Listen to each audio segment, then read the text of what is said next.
Hi everyone, welcome back. So firstly, a massive shout out to everyone who watched the video, liked, got involved with the comments or reached out to me privately and subscribed. That video done way better than what I expected. It got over 4,000 views, and I think you know by that video that my editing skills of a potato, they're not very good. And my intentions was just to genuinely help people. When I bought the game, had something like my video existed, I know some similar videos exist now, but I just couldn't see them at the time. Had my one existed of the whole process, it would have filled me with a lot more confidence. This game is still considered a grail for most people. It's still the second most expensive PS2 game out there. So people do want to add it to their collections. And the number one comment I got was, is it the right time to buy? Should I sell my copy? What do you think is going to happen with this game? What should I do moving forward? And I wanted to today touch on kind of the aftermath of the game hitting the market in the quantities it has. And I wanted to do a brief description about, or discussion about, my job and how, not how it qualifies me, but how it's given me the experience to comment on stuff like this. So first of all, my job. So, and I know I'm going to get a lot of hate in the comments down below. That's not a real job. We can all do that. Yes, I'm sure you can. My job is I'm a video game and trading card specialist, valuer and auctioneer. Now that means I help people to value their collection and to determine the best platform to sell it, whether it's eBay, privately at auction, or CEX or Facebook Marketplace. Not everybody has the information that most of us do, or people have really high-end items that they're worried about putting it on eBay, or CEX don't take it, and that's kind of where I fit in. Now, I've been doing this for about 4.5 years. I started doing it at first at Eubanks Auctioneers, which are based in Surrey. They're one of the UK's premier auction companies. I was there for about 2 years and single-handedly built up the department. I've consigned and valued items at heritage auctions. Yes, they're the guys that sold the $2 million Mario 64, as you can see here. But most recently, my current role is head of entertainment at Baldwin's and Stanley Gibbons, which is an auction company that's been around for about 170 years. Primarily deal in stamps and coins. They do tens of millions in that. But nearly 2 years ago now, they wanted to diversify. They wanted to reach out into like Pokemon cards, trading cards, and video games, and that's kind of where I fit in. As a result of my job, I've met many people in the games industry, producers, people, you know, graphic designers, store owners, independent video game owners or former owners, people that worked at Nintendo, work at Sony, work at Sega. And, you know, over the course of my time, I've said to them, hey, what's the deal with this? What do you know about this game? Do you remember this? Was you about here? Oh, you did work on that. You know, I've met people that worked on GoldenEye. I've met all sorts of people. So while it doesn't qualify me to, however you want to say it, my opinions come based off of experience and come directly from the horse's mouth. So the first thing to look at with Rule of Rose is CEX. What are they selling it for? Has things changed? Now, when I bought my copy, the mint copy for the UK packaging was £500 on CEX. That has not changed. That is still £500. The complete in-box copy was £450. In terms of trading, they gave you £370 for the mint copy of the UK packaging. And I know this because when I bought my copy, it cost me £260. It was £240 cash, and it was £20 postage of the delivery for £260, and I wrote down plus £110. That meant that if I bought the game, I could trade it into CEX and make £110 credit, trade profit, or whatever. That has now dropped to £330, so that's a £40 deficit. Going forward, I don't expect CEX to change their sell price, but I do expect them to change their trading price if more come through, and I'll tell you why. This is still an incredibly rare game. CEX knows who wants this game. They know their market, they know their audience. It's you, it's the collector, and unfortunately, they're not your friend. They know how you're going to get this game. You're going to spend vouchers. You're going to charity shop hunt, boot sale hunt to get your vouchers to trade it up into something big, because at the end of the day, it's still an incredibly rare game that you want sitting on your shelf, and it's a survival horror game, so that just adds to to the mix as well. So they have no intention of lowering the price, and they haven't. For them, it's just a free roll. It's a free dice roll on the craps table. They don't need to lower it. They got all these stores buying it in, and they're continuing to buying it in. So when I was researching for this video about 2 weeks ago, there was roughly 41. I wrote it down. It was 41 in stock. Now there's nearly 50, which means more are coming in stock, but the stock prices are going like this. And I know this because when I look at the stock shakes, I pay attention to the stores that are closer to me. One of the recent local ones is Ilford. Ilford's a great store, and if you know, you know. And they had 4 mint copies in stock. Now they have 1. A few days ago, they had 2. This means they are selling the item. They don't care about anything like this, about more being traded in. To them, it's a rare game. To them, they're selling it, so they're going to stick at this price. So if you're looking to buy the game, I wouldn't buy it from CEX. If you're charity shop hunting for the vouchers, then that's probably the better way to get it if you don't want to fork out the £260 that I paid for mine. But that's just, at this moment in time, a little CEX update. Now, if you have the game and you want to sell it, there are options out there.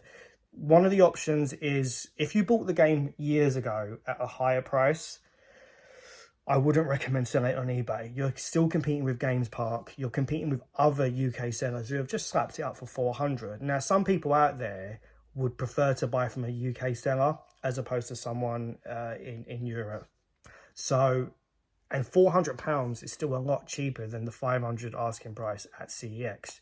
There are people selling it for 400. But you're competing with Games Park, and you're competing with another UK seller, I'll put it down on the screen, who have sold over like 61 copies of this game. They managed to get a case as well. And I know that on the grapevine, a second Italian seller got their hands on some cases of the game as well. So if you have the game, don't panic sell. I wouldn't recommend selling it on eBay. Well, when stuff like this happens, the worst thing to do is to panic sell. Sometimes the best thing to do is just to sit back and be content that you got the game. Now, if you are dead set on selling the game, there's 2 ways in which you could go about it. One is, depends on how ethical you want to be, and they're quite far afield that people probably don't really talk about. So one of them is, there are other high street chains other than CEX that buy your retro video games. We're talking Cash Converters, Beso, and Gadget. Now, I know managers of crack converters. They buy in really high-end stuff and they try to flog it to me via auction. I've stopped doing it now because I kind of clocked on. But I've spoken to them over the years, and they tell me that they just scrape the data from the CEX website.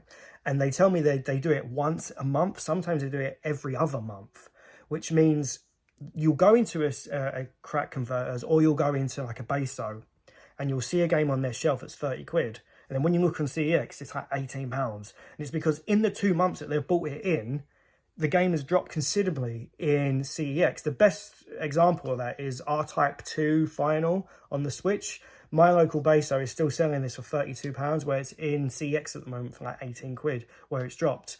But they scrape information. They don't do it regularly. They do it, as I said, every month or every 2 months. So you could go in there and get the old £370 trading price of Raw Rose to these places. Now, the other one is, and people might, hate at me for even suggesting this, because independent stores are the lifeblood of the community and all that, but not every independent video game store owner is up to date with knowledge let me rephrase that. They're not up to date with kind of the trends. They may not know about the abundance of them on eBay. To them, they just might think, oh, this is a rare game. I've sold this before at 600. I'll buy it again for 400 and sell it for 600. And at the end of July, my local independent video game store, Retro Giant in Romford, shout out to them. They are a great store. They sold one for $5.95 within like 5 minutes of getting it in. And I'm not sure if they knew about it, because at the end of July I didn't know about it. But yeah, not every video game store keeps up to date with the knowledge. Some of them are smaller run businesses. Unless the person could go and flog it to them and try to get £400 cash, you could do that. I'm just highlighting that as a way to sell it. I'm not advocating it. I like to kind of play devil's advocate and give both sides to this coin, both sides of the story. It's just what I do. It's best to have full transparent knowledge.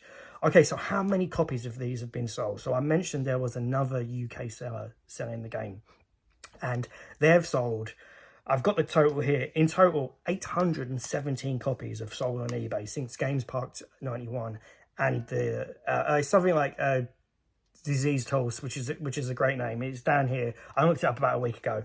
I should have looked it up for the video. They've sold around 61 copies. So you've got like 61.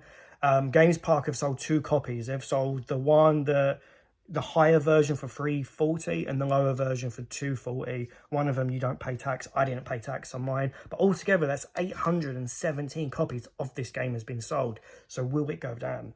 So I got onto the phone to a good friend of mine. He runs an independent video game store, or has done for 30 years, and he worked alongside Nintendo. And I called him up and I said, hey, can you tell me anything about Rule of Rose? How many copies could you order back in the day? And he went, yeah, Roy, it's a funny story. What happened was Sony, Europe, and America didn't want anything to do with this game. They didn't want to publish it. So it went to 505 Productions, and it was a very small print run. Now, typically, you get games from a distributor, and you have to deal with a European one because it was coming from a European games company. And now you got allocation. So if you ordered 50, you might be allocated 20. He said he ordered 50 and was allocated 6.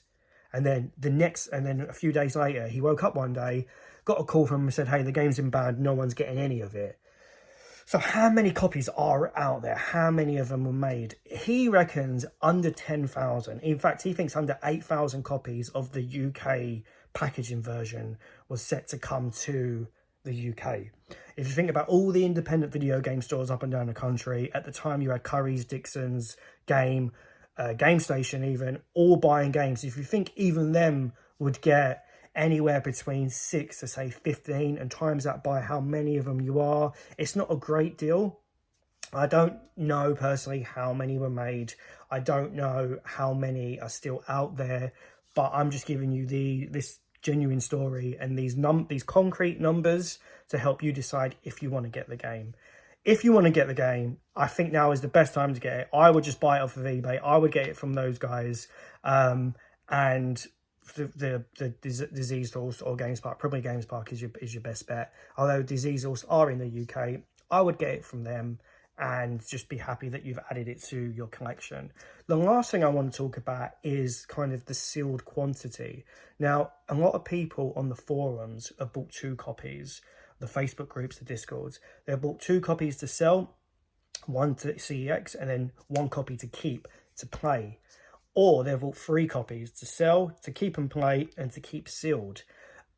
All I know is a lot of sealed copies of this game are being cracked, which tells me in the future, I think this game is a good sealed investment. If everyone's cracking it, if everybody's selling it to CEX, they're forced to open it, I think this is a good game to hold long-term sealed. It's still going to be notorious. You don't want that FOMO within like 5 years' time when everyone's like, oh, do you remember back in 2025 when it was everywhere and now you can't get it at all? I just think it's a good long-term sealed investment and probably something that I would hold on to going forward. Guys, thank you for joining and tuning in. If you've got any questions or if you need help selling anything, please let me know. Put it in the comments down below. I promise I won't be talking about this ever again. I'm not going to be one of those people who buys like one game and reference it for the next 16 years of their career or their YouTube existence. This is it. I'm never going to talk about Rule of Rose again. Going forward, I'm going to try to have regular content. I recently went to the Sonic Symphony in London with my kids. I'm going to put up a vlog about that. I'm going to be doing some games pickup videos, all the good stuff that people like. So guys, thank you again, and we'll see you on the next one. Bye-bye.